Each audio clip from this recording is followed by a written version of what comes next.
আসসালামু আলাইকুম গাইজ, কেমন আছেন? আলহামদুলিল্লাহ আমি ভালো আছি। আজকে আমি আপনাদেরকে শিং মাছ ভুনা করে দেখাবো। তো প্রথমে আমি শিং মাছগুলো ভালো করে ভেজে নিচ্ছি। নিয়ে এটাকে আমি ভুনা কীভাবে করবো, কী কী মশলা দিব সেটাই আমি দেখাবো। আমি আপনাদেরকে শিং মাছটা পুরা শুকনো তেলে ভাজা দেখাইনি, শর্টকাটে দেখাচ্ছি। তো গাইজ দেখেন আমার শিং মাছটা ভাজা হয়ে গেছে। এখন আমি এটাকে তেল থেকে উঠিয়ে নিচ্ছি। তো গাছ দেখেন আমি এটাকে তেল থেকে উঠিয়ে নিয়েছি। নিয়ে এখন ওই তেলে আমি আবার কী করছি, যে পেঁয়াজ কুচি ছিল এগুলো দিয়ে দিয়েছি। এটাও দেখাই না, শর্টকাটে দেখাচ্ছি। এখন ভালো করে পেঁয়াজটা লাল লাল করে দিয়ে দিয়েছি।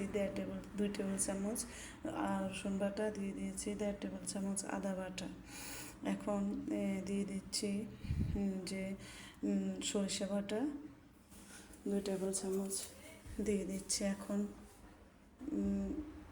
1 টেবিল চামচ বাদাম বাটা দিয়ে দিয়েছি, 1.5 টেবিল চামচ হলুদ গুঁড়ি।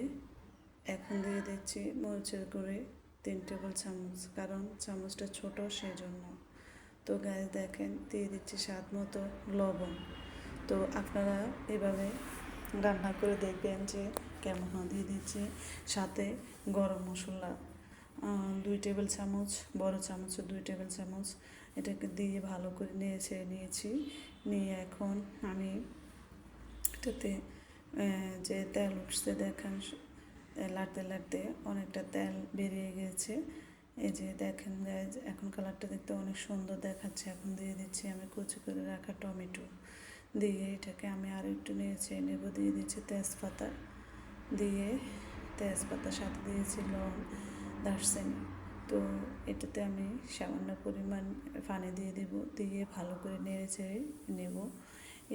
এই পানিটা আবার ভালো করে নেড়ে ছেড়ে কষিয়ে নেব, কারণ যে মশলাগুলো দিয়েছি এগুলো একটা স্যান্ড আছে, ওই কাঁচা গন্ধটা বাদাম সরিষার যাতে চলে যায় সেজন্য আমি দিয়েছি। দেখেন আমার মশলাটা প্রায় কষানো হয়ে গেছে।